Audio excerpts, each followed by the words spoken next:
거짓에서 깨어나기라는 제목으로 말씀을 증거하도록 하겠습니다. 지금 우리는 철로 역정을 계속해서 그 여정을 따라서 말씀을 듣고 있습니다. 지난주에 해석자의 집에 들어간 크리스찬에 대해서 살펴봤어요. 해석자라는 것은 성령님을 나타낸다고 말씀을 드렸습니다.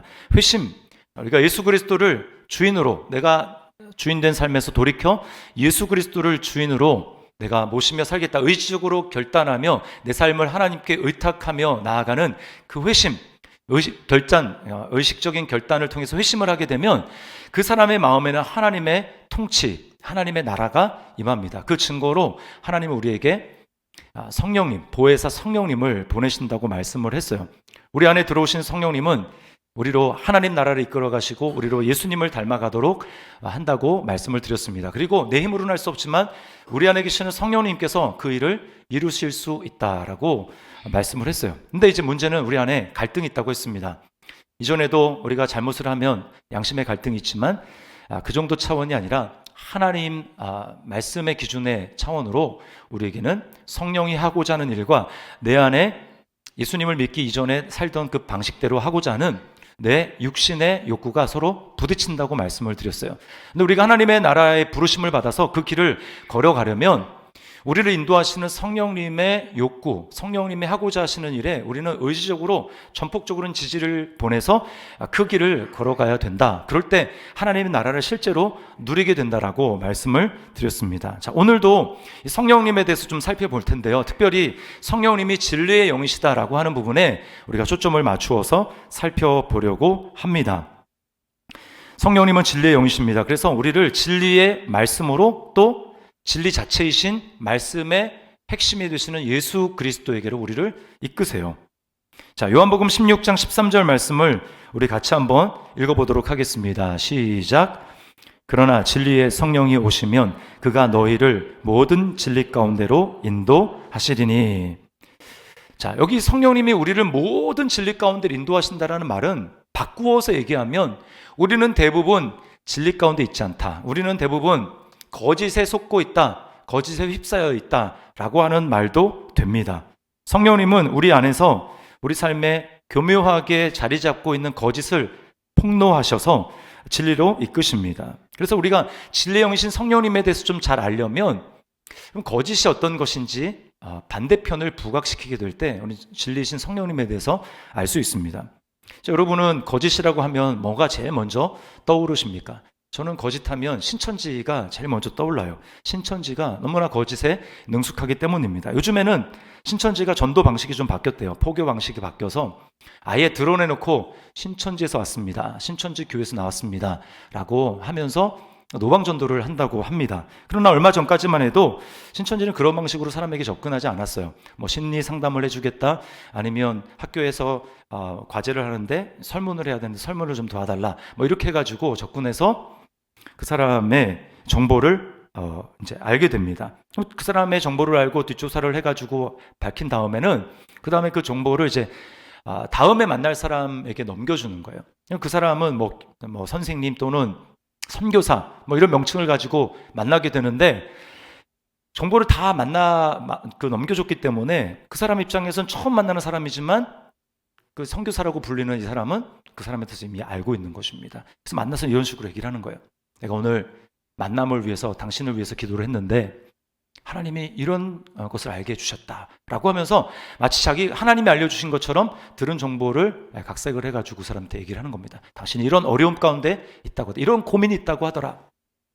당신 어떠냐라고 얘기를 하면, 여러분, 사람이 얼마나, 그 사람 처음 보는 사람이 그렇게 얘기를 하면 얼마나 놀라겠습니까? 와, 이 사람은 정말 대단한 사람이구나 라고 생각을 해서 그 사람에게 넘어가죠. 그때부터 이제 빠지기 시작하는 겁니다. 그래서 뭐 무료로 성경 공부를 해준다, 무료 신학교 거기서 성경 공부를 하고 그 안에서 신천지만의 독특한 뭐 비유풀이 이런 거를 통해서 성경 몇 구절을 가지고 막 이렇게 자기만의 논리를 만들어서 성경을 이것저것 살피게 합니다. 그리고 나중에 딱 가서 바로 이만희가 메시아다 이렇게 이야기를 하는 거예요. 여러분, 신천지는 포교를 위해서 거짓말을 장려합니다. 그 사람을 신천지로 끌어들일 수만 있다면 뭐든지 다 합니다. 그래서 그 사람들은요, 연기도 합니다. 필요하면 눈물을 흘리는 연기까지 해서라도 그 사람을 이제 미혹하는 거예요. 근데 거짓말이라고 하지 않고 모략이라는 말을 씁니다. 근데 뭐 거짓말이에요. 처음부터 끝까지 다 거짓입니다. 자, 그런데요, 신천지보다 더 거짓에 능한 자가 있으니 그 사람이 바로, 그 존재가 바로 마귀입니다.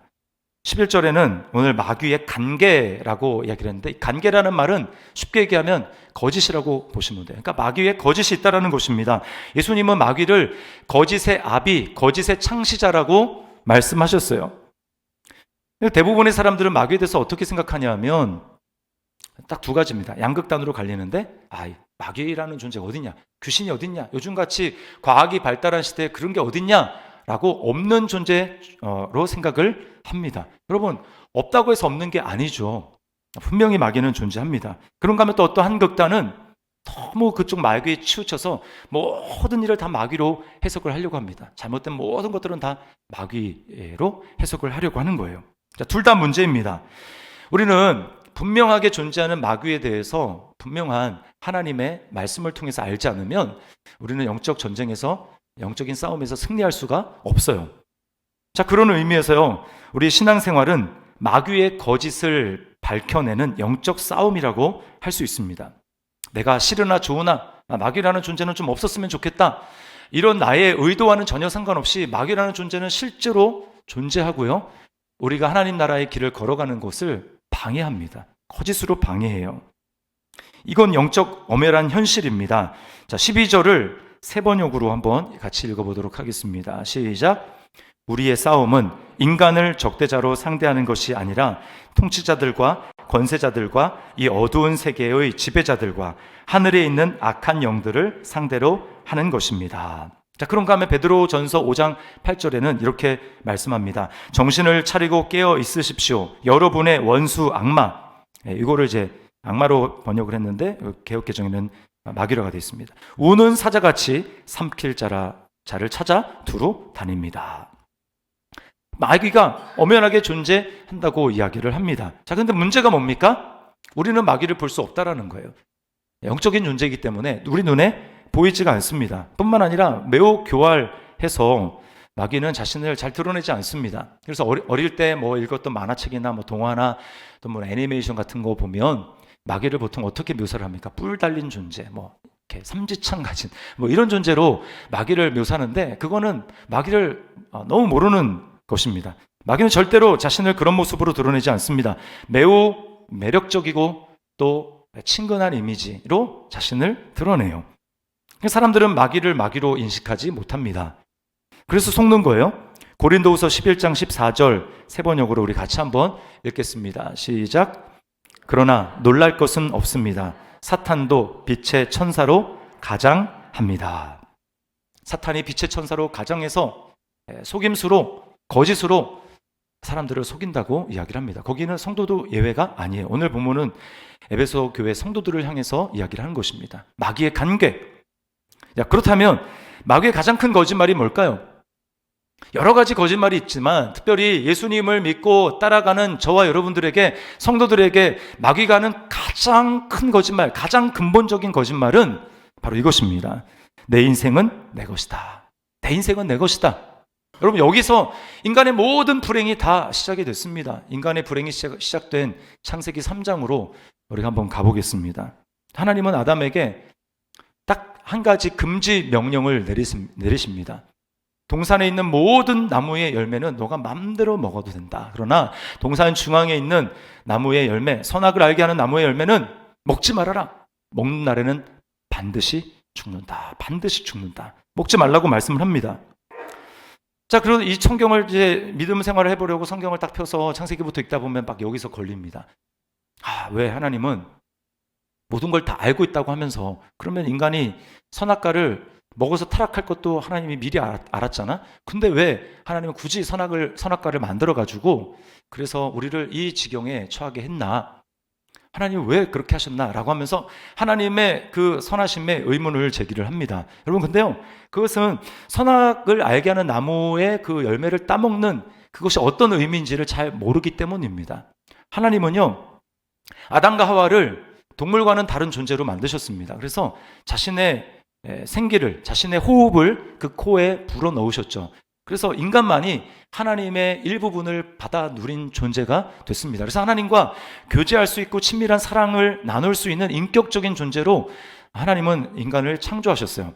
하나님은 인간이 하나님과의 인격적인 교제 속에서 하나님의 다스리심을 받아서 인간이 하나님의 충만한 생명력을 공급받고 하나님의 사랑을 공급받아서 이 땅 가운데 풍성한 삶을 누리며 또 하나님의 영광을 드러내는 삶을 살기를 하나님이 바라셨습니다. 그것은요, 자신의 선택을 통해서 되는 것입니다. 인격적인 존재로 내가 하나님을 선택하는 것을 통해서 그렇게 될 수 있는 거예요. 그러므로 선악을 알게 하는 나무의 열매를 하나님이 가운데 두시고 이걸 먹지 말아라 라고 하는 그 이유는, 나는 너가 나와의 진정한 교제 속에서 나의 다스림을 받고 너를 지은 창조주가 나인 것을 인정하고 너에게 이 풍성한 에덴 동산이라고 하는 놀라운 선물을 준 자가 바로 나라고 하는 선한 하나님, 선한 창조주라고 하는 그 사실을 너가 인정하기를 바란다. 인정하고 그래서 창조주인 나로부터 흘러내려오는 무한한 사랑과 그리고 생명력을 받아 풍성한 삶을 살기를 바란다. 이 하나님이 이렇게 만드신 것입니다. 그러니까 여러분, 인격적인 존재로 하나님과 사귀려면 내가 사귀고자 하는 그 대상에 대해서 거부할 수 있는 권리도 있어야 돼요. 내가 하나님밖에는 사랑할 수 없는 존재로 프로그래밍 됐다. 여러분, 그것은 인격적인 존재가 아닙니다. 하나님이 인간을 그렇게 만들었다라는 거예요. 그리고 아담과 하와가 그 하나님의 선하심을 인정하고 하나님이 나의 창조주 되심을 인정하고 그래서 에덴 동산에서 하나님의 다스리심을 받으며 살아갈 때는 그들은 행복한 삶을 살았습니다. 풍성한 삶을 살았어요. 그것을 잘 나타내주는 관계를 나타내는 말이 바로 창세기 2장에 나오는 끝에 둘이 한 몸을 이룰지로다. 그리고 두 사람이 벌거벗었으나 부끄러워하지 아니하니라. 자, 하나님의 충만한 사랑을 받으니까 그 사랑이 또 서로를 향한 사랑으로 이어지는 것입니다. 있는 그대로 서로를 다 받아들이고 용납하고 사랑할 수 있었어요. 그래서 벌거벗었으나, 이 말은 그냥 육체적인 벌거벗음만 얘기하는 게 아닙니다. 모든 부분에 있어서 나의 모든 것들을 다 까발려서 얘기를 해도 그 문제가 되지 않고 다 받아줄 수 있었다는 얘기예요. 세상과의 관계는 어땠습니까? 아담은 세상을 사랑해서 잘 돌봤습니다. 이것을 잘 상징적으로 보여주는 게 아담이 이름을 짓는 모습이에요. 하나님은 아담에게 동물들 그리고 하늘에 나는 새들을 데리고 왔습니다. 아담은 그것을 다 일일이 이름을 붙여줍니다. 타락하기 전이었기 때문에 아담 매우 똑똑했어요. 기억도 할 수 있었지만 여러분, 이름을 짓는 데에는 굉장한 애정이 필요합니다. 애정이 있어야 그 이름을 잘 지을 수 있잖아요. 그러니까 아담이 그 동물들의 이름을 짓는 모습 속에서 아담은 하나님 맡겨주신 이 세상을 잘 돌보고 다스리고 관리하는 그 사랑의 관계를 맺고 있었다는 것을 알게 됩니다. 자, 이렇게 행복한 모습으로 살고 있었어요. 그러나 뱀의 모습으로 나타난 마귀가 어떻게 꼬둑입니까? 어떻게 유혹합니까? 창세기 3장 4절 5절을 우리 함께 읽어보겠습니다. 시작. 뱀이 여자에게 이르되 너희가 결코 죽지 아니하리라. 너희가 그것을 먹는 날에는 너희 눈이 밝아져 하나님과 같이 되어 선악을 알 줄 하나님이 아심이니라.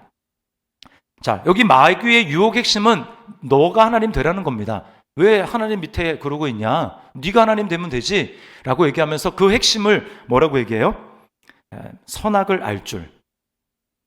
선과 무엇이 선이고 무엇이 악한 것인지를 이제 하나님의 판단, 야, 이거는 안 좋은 거야, 이거는 악한 거야, 이건 선한 거야, 그러니까 너는 이걸 하지 말아야 되고 이걸 해야 돼 라고 말하는 하나님의 판단을 그대로 받아들일 게 아니라 네가 판단해. 네가 하나님이 선하다고 얘기해도 내가 보기엔 아닌 것 같은데 그건 하나님은 선하다고 하지만 저는 선하지 않은 것 같습니다. 저한테는 이게 악입니다.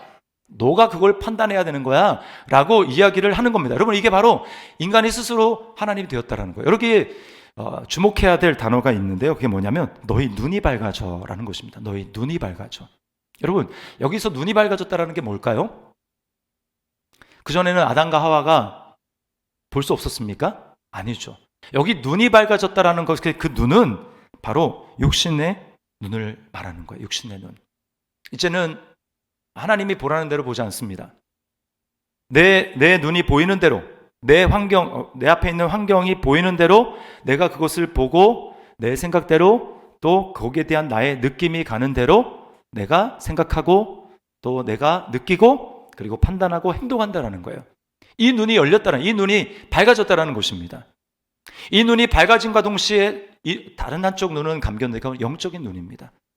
전에 하나님이 선이라고 얘기하는 것에 대해서 그렇습니다. 이것이 선입니다. 하나님이 악한 것에 대해서 그렇습니다. 이것이 악한 것입니다. 라고 그렇게 생각하고 똑같이 느끼고 말을 했던 아담과 하와가 이제 영적인 눈이 감기고 육신의 눈이 띄어진 거예요. 여러분, 이것이 바로 스스로 자기가 주인 되어서 자기 삶을 다스리고 자신의 삶을 통치하는 자기가 주인된 삶의 모습인 겁니다. 여러분 가운데는 내가 언제 인생의 주인 노릇하고 내가 예수님을 믿은 다음에 내가 언제 그렇게 내가 주인 돼서 그렇게 죄를 짓고 살았어 라고 얘기할지 모르겠지만, 여러분 지금 아담 이후에 태어나는 모든 사람, 원죄, 오리지널 신, 죄들이 아니라 이 원죄는 뭐냐면 바로 내가 판단하는 겁니다. 내 눈앞에 보이는 환경들을 이때까지 내가 배워온 세상의 가치 판단, 교육과 환경, 그것에 따라서 그걸 판단하는 거야. 아닙니다. 하나님, 아니죠. 하나님, 이건 성이 아니죠. 하나님, 이건 악이 아니죠. 라고 얘기하면서 자기 생각대로, 자기 판단대로, 그리고 거기에 대한 자기 느낌대로, 눈에 보여지는 대로 하나님이 아니라 자기의 판단대로 선악을 분별하며 나아가는 것. 여러분, 그것이 자기가 하나님이 아니라 내가 주인 되어 내 삶을 스스로 주인 되어 살아가는 모습이라는 것입니다. 여러분, 이게 바로 죄의 핵심이에요. 그러나 그 삶의 결과는 나는 이제 내가 자유라고 생각하고 이제 하나님 밑에 없다가 내가 하나님과 대등한 관계가 됐으니까, 하나님 없다라고 생각했으니까 이제 자유하다라고 생각했을지 모르지만, 여러분 사실은 그 유혹을 받아서 그 말을 한 자가 마귀지 않습니까? 그 마귀의 말을 들었기 때문에 이제는 하나님의 다스림을 받는 데서 마귀의 다스림을 받는 것으로 이렇게 바뀌어진 거예요. 하나님의 통치가 아니라 마귀의 통치를 받기 시작하는 것입니다. 여러분, 이것이 바로 죄의 핵심이에요. 전에는 하나님과의 그 관계 속에서 하나님의 창조주 되심, 나의 주인 되심 인정하고 하나님의 다스리심을 받아서 그렇게 살아갈 때는 내 삶이 충만했습니다. 풍성했어요. 하나님 악한 분이 아니기 때문에. 그러나 이제 내가 스스로 모든 것들을 판단하고 선악을 판단하고 내 생각에 내 느낌에 그렇게 행동하는 그 삶을 살면서부터는 여러분, 우리가 하나님과의 완전히 단절이 됐습니다. 하나님으로부터 전에는 흘러나왔는데 내가 그것을 의식하지 못하던 흘러나왔었는데 이제 그게 닫혀진 거예요. 단절, 완전히 단절. 그러자 어떻게 됩니까? 이제는 풍성한 삶이 내 안에 없습니다. 하나님으로 만족했었는데, 하나님의 충만한 생명이 내게 들어와서 그것으로 만족했었는데 이제는 그게 없다 보니까 마음이 허한 거예요. 마음이 공허해집니다. 그러다 보니까 여기 이제 허하니까 이제 채워 넣어야 되지 않습니까? 그때부터 이제는 우리가 인간이 위를 보고 살아가는 게 아니라 옆을 보고 살아갑니다. 다른 사람들 뭘 열심히 추구하나? 저 사람은 저기 있는데 나는 왜 저기 없나? 그러면 서로 경쟁하고 비교하면서 저게 있어야 나도 행복하지 라고 하면서 사람들은 그때부터 물질적인 소유로 행복을 판가름하기 시작합니다. 나도 좋은 집에 살아야 행복하고 또 남들만큼 또는 그 이상의 좋은 자가용을 굴려야 행복하다고 생각을 해요. 남들보다 기준이 못 미치는 것을 타고 다니면, 전에는 하나님 말씀 때 그게 아무 문제가 없었어요. 그러나 이제는 비교하기 시작하는 겁니다. 제가 한 몇 개월 전에 신문에서 기사를 봤는데요. 그러니까 20대의 이제 갓 결혼해서 갓난 이제 분유 기저귀가 필요한 아이를 키우는 한 남자 가장의 이야기인데, 월급이 300만 원이 제 기억으로 한 250인가 280인가 됐던 것 같아요. 그렇게 받는데 외제차를 타고 다닙니다. 렌트를 하고 렌트 비용을 내고 또 기름값에 차 유지비에 이거저거 나가고, 그 제하고 나면 얼마 안 남는데 그걸로 간신히 이제 아기 분유값이랑 기저귀 값을 댄다는 거예요. 여러분, 왜 그러고 살아야 됩니까? 안 그렇고 살 수도 있는데 왜 그렇게 살아야 됩니까? 그래야 행복하고 그래야 남들만큼 내가 뒤처지지 않는다라는 생각을 하고 살아가니까 그런 경쟁의 구도 속에서 나도 모르게 그걸로 내 마음을 채우려고 하는 거예요. 그런가 하면 좋은 휴양지 여행을 다녀와야 행복하다고 생각을 합니다. 또 다른 사람이 나를 좋아해주고 인정해줘야 행복하다고 생각합니다. 그래서 뭐 이제 밑에 학년으로 내려갈수록 청소년들이 제일 심하죠. 뭐 SNS에 계속 뭐 올립니다. 사진과 글을 올리는데 거기에 내가 올린 만큼 사람들이 거기에 좋아요, 팔로워 해주고 이렇게 눌러줘야 이제 기분이 좋은 거예요. 근데 아무도 보지 않고 그렇다. 그러면 내 존재는 아무것도 아닌가라고 하면서 이제 업앤다운이 그걸 통해 가지고 남들이 나를 얼마나 인정해 주는가, 거기에 내 행복이 좌우되더라는 것입니다. 그런가 하면 관계도 부담스러워합니다. 아까는 벌거벗어도 부끄럽지 않다고 했는데 이제 벌거벗으면 나를 다 노출시키면 안 될 것 같아요. 내가 날 다 노출시켜도 저 사람이 날 받아줄까? 여러분, 때로는 우리가 육체를 다 노출시킨 그런 부부관계로 살면서도 우리는 부부에게도, 배우자에게도 다 노출시키지 못하는 것들이 있지 않습니까? 왜 이렇게 됐냐 말이에요. 그래서 가면을 씁니다. 적당하게. SNS에서는 부계정, 요즘에 뭐 아이들은 부케라고 하더라고요. 저는 처음에 부케 그래가지고 결혼식장에서 주는 그 꽃이 부케, 그건 줄 알았어요. 근데 그게 아니라 부계정입니다. 부계정. 부계정에 자신의 욕망대로, 자신의 본능이 이끄는 대로, 하고 싶은 대로 막 마음껏 분출하면서 살아가는 거예요.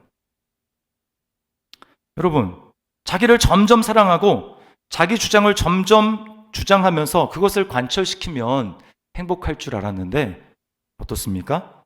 그럴수록 곳곳에 괴로움과 신음소리만 더 커져갑니다. 가정에서는 이혼하는 부부가 점점 많이 늘어나죠. 엄청나게 많이 늘어나죠. 그리고 이제는 아예 뭐 결혼조차 하지 않습니다. 왜 결혼 같은 걸 하냐, 감정 낭비지 막 하면서 결혼을 하지 않아요. 또 자녀를 낳는다? 이것은 뭐 더 할 나위 없는 것입니다. 왜 자아실현에 방해되는데 왜 자녀를 낳아서 왜 그 에너지를 들여야 돼? 왜 그 돈을 들여야 돼? 라고 하면서 자녀를 낳지 않습니다. 오로지 자기밖에 모르는 거예요. 자기 자신만 생각하고 자기 자신에게 집중하고 나를 주장하지만 어떻습니까? 내가 보기에 좋은 대로, 내가 보기에 내 생각대로, 내 느낌대로 그렇게 살아가지만 어때요? 점점 사람들은 자기와도 소외되어서 정신질환이 점점 늘어나지 않습니까? 우울증, 공황장애, 주변에 꽤 많은 것 같아요. 예전에 이랬습니까? 안 그랬어요. 그러나 정말 자기에게 집중하고 자기밖에 모르고 자기 주장을 점점 하고 이렇게 할수록 행복해지는 게 아니라 풍성한 삶에서 점점 멀어지더라는 것입니다. 학교를 보십시오. 인권이 중요해가지고 인권 조례도 만들고, 그래서 학생 인권을 보호하기 위해서 학폭위 열지 않습니까? 저도 당해봐서 아는데, 저 말고 우리 자녀가 당해봐서 아는데 아무런 도움도 되지 않습니다. 아무러니까이라고까지 얘기하기는 어렵지만 본질을 잘 살리지 못하고 오히려 받지 말아야 될 그런 상처와 피해를 주게 되고 오히려 상처를 받게 되는 그런 일들이 일어나더라는 거예요. 여러분, 이것이 자신이 중심이 되어 하나님의 다스림을 거부하고 하나님의 법을 무시한 결과입니다. 그 결과 우리는 지금 오히려 풍성한 삶과는 정반대의 삶을 살아가고 있는 거예요. 그렇다면 그럼 우리에게 복음은 뭘까요? 우리에게 정말 복음은 뭘까요? 진정한 복음은 하나님의 다스림을 받는 것입니다. 하나님이 우리를 다스리는 것, 이게 진정한 복음입니다. 에덴의 풍성한 삶이 깨진 것이 인간이 하나님의 다스림과 통치를 거부하고 스스로 자신을 통치하려고 한 것에서 오지 않았습니까? 그렇다면 이제 다시 풍성한 삶을 회복하기 위해서 우리가 해야 될 건 딱 한 가지밖에 없어요. 그것은 다시 하나님의 통치와 다스림을 받는 것입니다. 예수님의 십자가가 바로 그거예요. 십자가가 우리에게 복음이 되는 이유는 내가 죄 용서받고 지옥에 안 가기 때문이 아닙니다. 물론 그것도 있죠. 그러나 이 세상에서 십자가가 우리에게 진정한 행복이 되는 이유, 그건 바로 우리가 하나님의 다스리심을 받을 수 있는 길이 열렸다는 겁니다. 이제 전에는 내가 다스리고 내가 보는 대로, 내가 느끼는 대로, 좋아하는 대로 그런 삶을 살았지만 이제는 십자가를 통해서 하나님의 다스리심을 받을 수 있는 길이 열렸다는 거예요. 여러분, 온 우주의 중심이시고 나를 창조하신 하나님을 무시하고 하나님 존재를 없는 것으로 생각하는 것으로 우리는 하나님을 모욕했습니다. 하나님이 엄청난 모욕감을 당하시고 하나님이 분노하세요. 아직도 하나님은 하나님을 무시하는 사람들, 하나님이 분명히 존재한데 눈에 보이지 않는다는 이유로 하나님이 존재한다는 증거를 싹 무시하고 하나님을 없는 존재 취급하는 사람들 때문에 하나님은 분노하십니다. 자, 우리의 시간을 거스려 역사의 수레바퀴를 되돌려 한 몇천 년 전으로 돌아갔다고 해보십시오.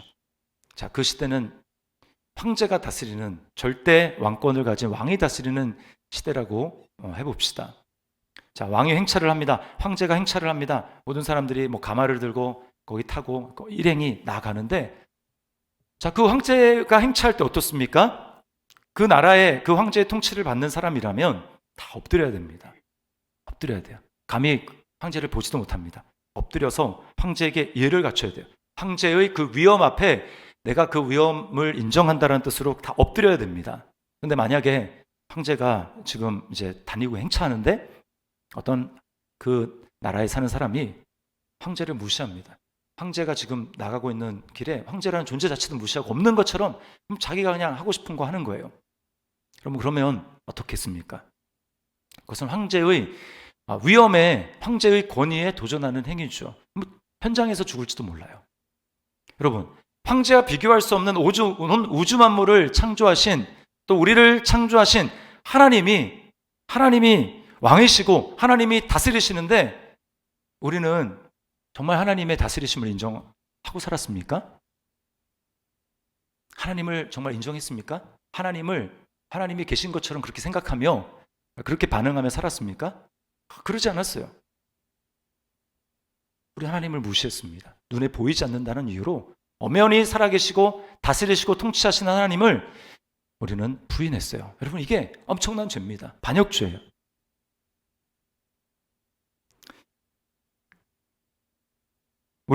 우리가 죽어야 되는 그 죄의 값을 하나님은 우리를 사랑하셔서 우리가 감당하기를 원치 않으시고 하나님 자신이 감당하셔서 이것을 해결하신 것. 이게 바로 십자가입니다. 하나님 자신이 십자가에 매달려 죽으신 것이죠. 그래서 우리로 하여금 하나님께 다시 나아갈 수 있는 길을 열어주셨습니다. 고린도후서 5장 21절 말씀 우리 같이 한번 세 번역을 함께 읽어보겠습니다. 시작. 죄를 모르시는 분에게 우리를 대신으로 죄를 씌우셨습니다. 그것은 우리가 그리스도 안에서 하나님의 의가 되게 하시려는 것입니다. 아멘. 하나님의 의가 되게 하시려는 것. 이제는 하나님이 우리를 막 분노해서 화내서 우리에게 죄를 물어야 되는 그런 존재로 여기지 않으시고 하나님이 우리의 죄를 용서해 주셨어요. 그러므로 여러분, 예수님을 믿는다라는 것은 어떤 것이냐면 항복입니다. 항복. 저는 이제 항복하겠습니다. 제가 다스리던 삶을 이제 포기하겠습니다. 이제 하나님의 통치, 하나님의 다스리심을 받겠습니다. 그 나라로 제가 들어가겠습니다. 라고 항복하고 그 통치를 받는 거예요. 그게 하나님의 다스림이시고 그때부터 우리 삶 가운데는 하나님의 계획하신 풍성한 삶이 시작이 되는 것입니다. 그런데 너무나 감사한 건 뭡니까? 우리를 죄 용서만 하고 그냥 끝낼 수도 있잖아요. 그래, 내가 너를 죽이지 않겠다. 내가 너가 죄 없다고 하겠다. 그냥 그것으로 끝날 수 있는데 하나님은 저와 여러분을 그냥 그것으로 끝낸 것이 아니라 우리 안에 성령님을 보내주시고 우리를 하나님을 아버지라고 부를 수 있도록 하나님 나라를 예수님과 똑같이 상속할 수 있는 상속자, 하나님의 자녀로 삼아 주셨다라는 거예요. 여러분, 이거 정말 믿으십니까? 안 믿어지죠, 잘. 너무 엄청난 일이라서 그래요. 그리고 이 부분에 대해서 별로 이렇게 감격이 없다라고 하는 분은 여러분이 아직 여러분 자신이 하나님 앞에 하나님을 무시하는 것이 얼마나 심각한 죄인가라고 하는 부분에 대해서 여러분이 아직 잘 실감하지 못하기 때문입니다. 그냥 사는 건 당연한 거 아닌가? 이렇게 생각을 하기 때문이에요. 그렇지 않아요. 여러분, 이제 예수님을 주로 고백하고 내 삶의 주인으로 받아들임으로 우리 삶에 하나님의 나라가 임했어요. 하나님의 나라는 하나님이 다스리시는 하나님의 통치가 내 삶에 임했다라는 것입니다. 이게 바로 예수 그리스도를 나의 주, 나의 하나님으로 영접한 사람의 삶 가운데 일어난 영적인 현실이라는 거예요. 이제는 더 이상 마귀가 우리를 지배하는 것이 아니라 우리는 하나님이 왕으로 우리를 다스리시고 우리를 선하게 이끌어 가시는 하나님의 통치를 받게 되는 것입니다. 그래서요, 부분적이긴 하지만 우리는 이 땅에서 하나님 나라를 맛보며 살아가요. 하나님 나라가 뭡니까? 자, 로마서 14장 17절 말씀 우리 같이 한번 읽어보겠습니다. 시작. 하나님의 나라는 먹는 것과 마시는 것이 아니요 오직 성령 안에 있는 의와 평강과 희락이라. 예, 하나님의 나라는 먹는 것과 마시는 것이 아니다. 여기는 물질적인 것이 아니라는 거예요. 또 그런 물질적인 환경에 지배되는 것도 아니라는 것입니다. 하나님 나라는 뭐예요? 오직 성령 안에 있는 의와 평강과 희락이라. 내가 감옥에 있어도 성령님이 내 안에 계신다는 것을 알고 그래서 평강과 희락, 기뻐함을 누릴 수 있다면 감옥이 하나님 나라가 되는 겁니다. 아무리 호화스러운 삶을 살아가고 좋은 것을 먹고 좋은 집에서 사람들을 부리며 살아간다 할지라도요, 거기 성령님이 안 계시고 하나님의 다스림이 없어서 오늘은 막 이랬다가 내일은 환경이 좀 안 좋으면 슬퍼했다가 막 오르락 내리락 이런 삶이라면, 마음의 평안과 기쁨을 누릴 수 없다면 그거 하나님 나라 아닙니다. 여러분, 하나님 나라를 누리고 있습니까? 그 하나님의 나라는 딱 한 가지, 하나님의 다스리심을 받을 때 내 생각과 내 감정과 내가 보기에는 아닌데, 내 경험으로는 아닌데, 내 생각으로 내가 판단하고 내가 주인되려 내가 다스리려고 하는 그 삶을 내려놓고 이미 예수님과 함께 그 삶을 십자가에 못 박혔고 이제는 예수 그리스도 안에서 나는 하나님의 다스림을 받는 존재야, 하나님의 통치를 받는 존재야 라는 것을 인정하고 날마다 그렇게 하나님 앞에 고백하고, 오늘도 내 삶을 주님 앞에 올려드립니다. 주님이 나를 다스려 주십시오. 주님이 나를 통치하여 주십시오. 주님이 나를 지배해 주십시오 라고 하나님 앞에 의뢰하며 순간순간 그렇게 살아가게 될 때, 여러분, 거기서 우리 환경을 초월한 기쁨과 평안을 맛보는 거예요. 왜 예수님을 믿어도 삶에 기쁨이 없을까요? 말로는 예수님을 하나님의 아들이고 내 삶의 주인이라고 얘기를 했지만, 그거는 옛날에 기도할 때 뭐 식사 기도하고 기도할 때 그냥 붙이는 수식어에 불과하고 공식에 불과하고, 예전에 예수님을 영접할 때 그렇게 고백했던 거에 고백하고 끝나고 이제 매일 그렇게 살지 않으니까. 그러니까 말은 하나님 나라라고 하는데 실제로는 뭐예요? 내 나라입니다. 내가 보기에는, 내가 느끼기에는, 내 생각에는, 내 경험으로는 내가 여전히 주인 되어서 살아가는 거예요. 여러분, 오늘 진리로 너희 허리띠를 띠라고 이야기합니다. 14절 상반절에 보면 그런즉 서서 진리로 너희 허리띠를 띠고 라고 이야기를 하는데, 여러분, 이게 바로 영적인 무장 중에서 제일 근본적인 거예요. 영적인 무장, 여기 하나님의 전신갑주를 입으라 해서 7가지가 나오는데 첫 번째로 바로 진리로 너희 허리띠를 띠고 라고 이야기를 합니다. 여러분, 허리띠는 중심을 얘기를 합니다. 예수 그리스도이신 진리로 허리띠를 띠라는 얘기는 예수 그리스도가 이제 내 삶의 주인이 되시고 나를 다스리시는 왕이라는 것을 인정하고 그것을 의식하고 그렇게 선포하고 그렇게 여기며 살라라는 거예요. 그게 진리로 허리띠를 띠는 것입니다. 이게 안 되면요, 나머지 모든 무장이 안 됩니다. 의의 호심경도 붙일 수 없고요, 하나님 앞에 담대함도 가질 수 없고요, 그리고 맨 마지막에 성령의 검으로 아무리 말씀을 많이 암송을 해도요, 그게 능력으로 내 삶 가운데 절대 영향력을 미칠 수 없어요. 왜? 여전히 내 생각으로, 여전히 내 경험으로, 내 느낌으로 반응하고 있기 때문에 말씀이 내 삶에 능력이 없는 겁니다. 말씀이 이루어지잖아요. 내 열심으로 뭔가를 하기 전에 이미 나는 예수님 안에 죽었다. 이제 내 느낌으로, 내 판단으로, 내 생각으로, 내 경험으로 내가 왕돼서 내가 판단하며 살아가는 나는 죽었다. 내가 다스리는 나는 죽었다 라는 것을 인정하고 이제 예수 그리스도 안에 새로워진 나로 반응하며 나아가야 되는 것입니다. 이게 믿음 생활이에요. 믿음 생활. 예를 들어 보겠습니다. 이제 주일에 교회에 예배 드리러 여러분이 이제 오셨잖아요. 대부분은 차를 가지고 오셨을 거예요, 부부가. 그러면 이제 차를 타고 오다가 싸움이 되는 경우가 있습니다. 말다툼을 하고 막 티격태격 하다가 이제 막 기분이 상하는 거예요. 오늘도 혹시 그러고 오신 분이 있으신지 모르겠어요. 그러면 이제 기분이 잡치잖아요. 예배하고 싶지 않다. 이런 기분으로 예배해봤자 뭔 소용이냐. 그래가지고 운전대를 잡다가 이제 운전대를 휙 돌려가지고 이제 집으로 갑니다. 이렇게 하는 바에 그냥 집에서 있는 게 하나님이 이런 예배 받아주지 않을까 하면서 만약에 돌이켰다고 생각을 해보십시오. 여러분, 이미 속은 겁니다. 속은 거예요. 뭐에 속았어요? 지금 거기에 기분 나빠, 짜증나 라고 얘기하는 것은 여러분 이미 내 기분으로, 내 생각으로, 내 감정대로 그렇게 반응하던 그런 나는 어떻게 해요? 이미 십자가에서 못 박아 죽어? 없어요. 그러니까 여러분은 지금 헛된 데다가, 허상에다가, 거짓 나에다가 지금 반응한 것입니다. 그러니 여러분, 거기 어떻게 성령님의 열매가 맺히고 하나님 말씀의 열매가 맺힐 거예요? 여러분은 속은 거예요. 마귀에게 속은 거예요. 그때 어떻게 해야 됩니까? 내 안에 그런 짜증이 나고 배우자가 내 마음을 긁고 해도 내 마음에 그렇게 짜증이 나려고 하고 막 화가 나려고 하면 그때 어떻게 해야 됩니까? 지금 나는 여기 느껴지는 존재로 행하는 존재가 아니지.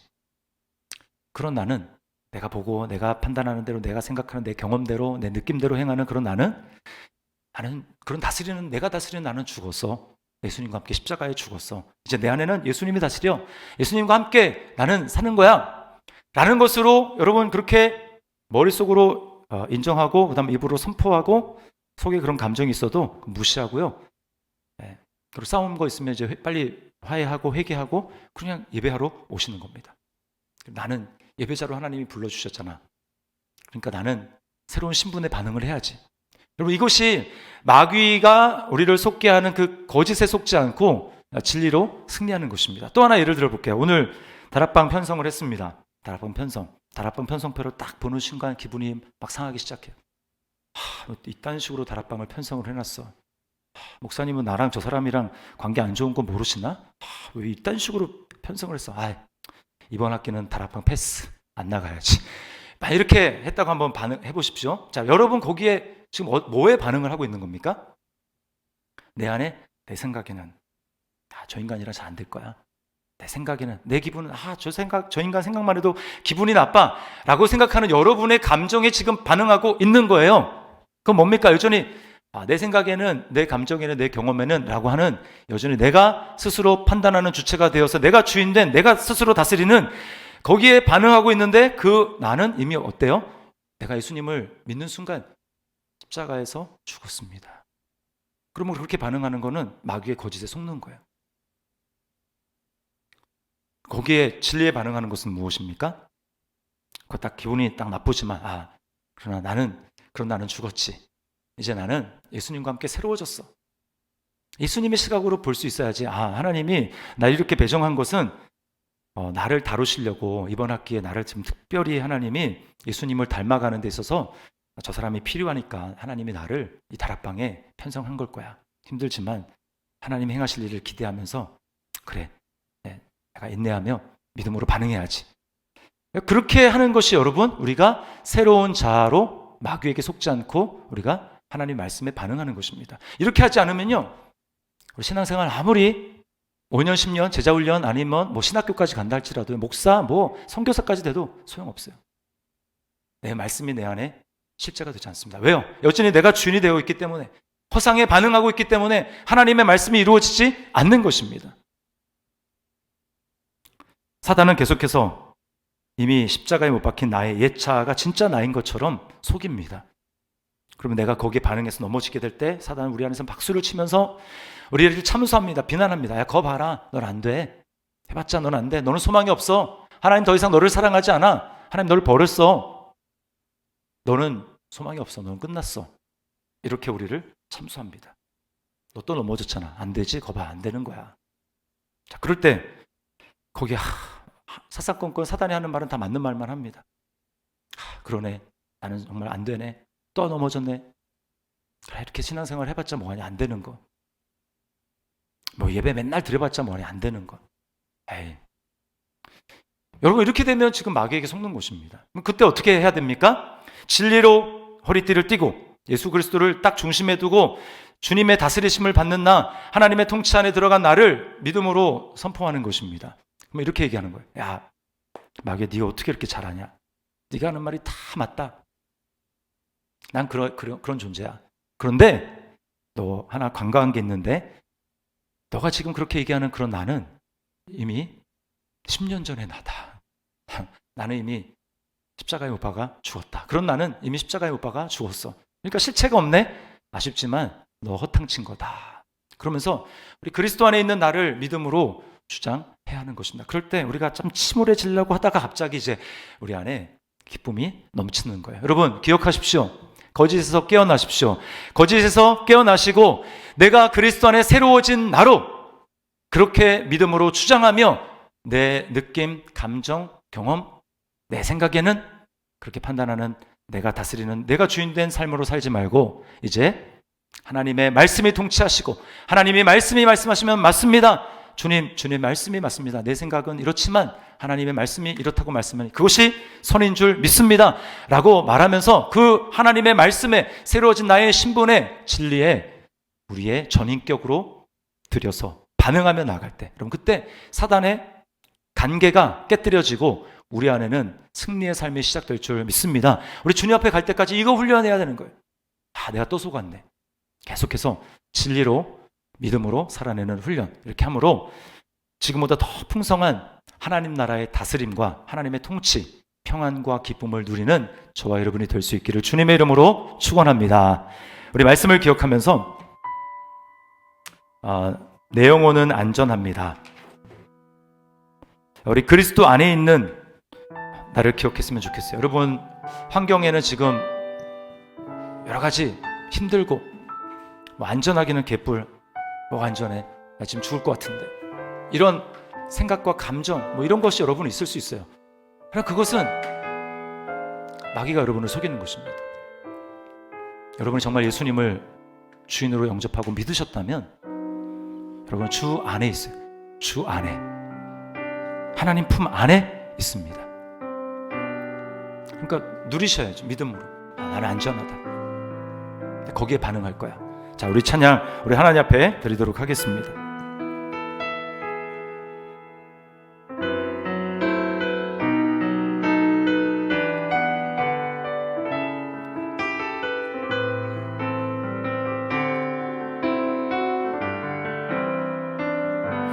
내 아버지 그 품 안에서 내 영혼은 안전한, 환경과 감정이 아니라 여러분 신분으로 누리십시오. 주 손길로 내 삶을 안으시니 그 평강이 나를 덮습니다. 아멘. 나 비록 넘어지며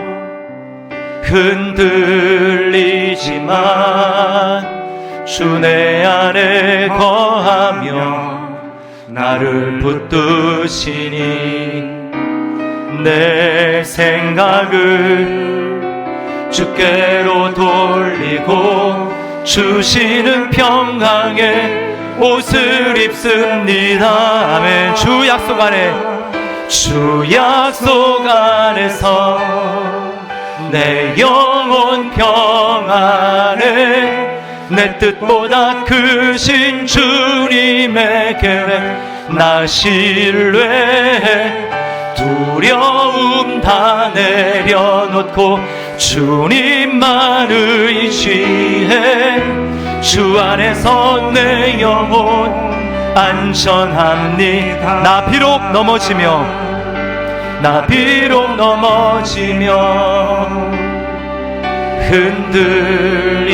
흔들리지만 주 내 안에 거하며 나를 붙드시니 아멘.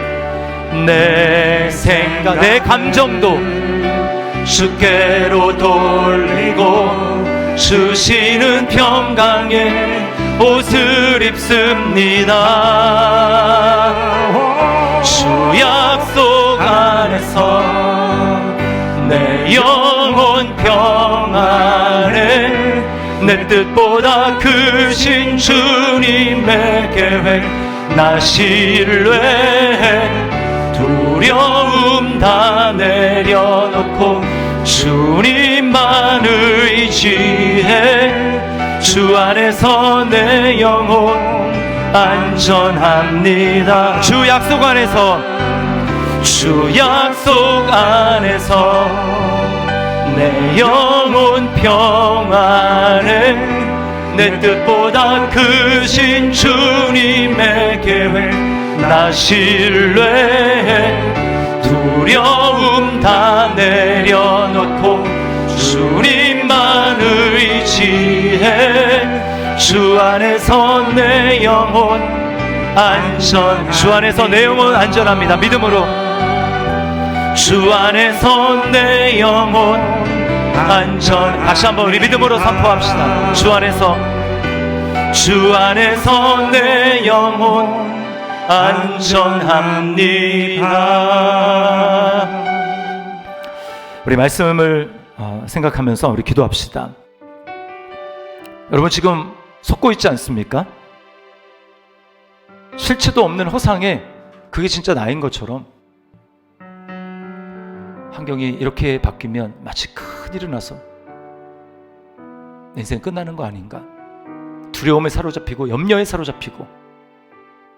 하나님은 성령 안에 있는 의와 평강과 희락이 하나님 나라라고 말씀하셨는데, 이 땅에서 하나님 나라를 누리는 건 거의 없고 매일 염려, 두려움, 걱정, 근심, 불안, 우울. 예수님이 그러라고 십자가에 죽으시고 성령님을 우리에게 보내주신 게 아닙니다. 왜 우리가 못 누립니까? 환경에 반응하기 때문에.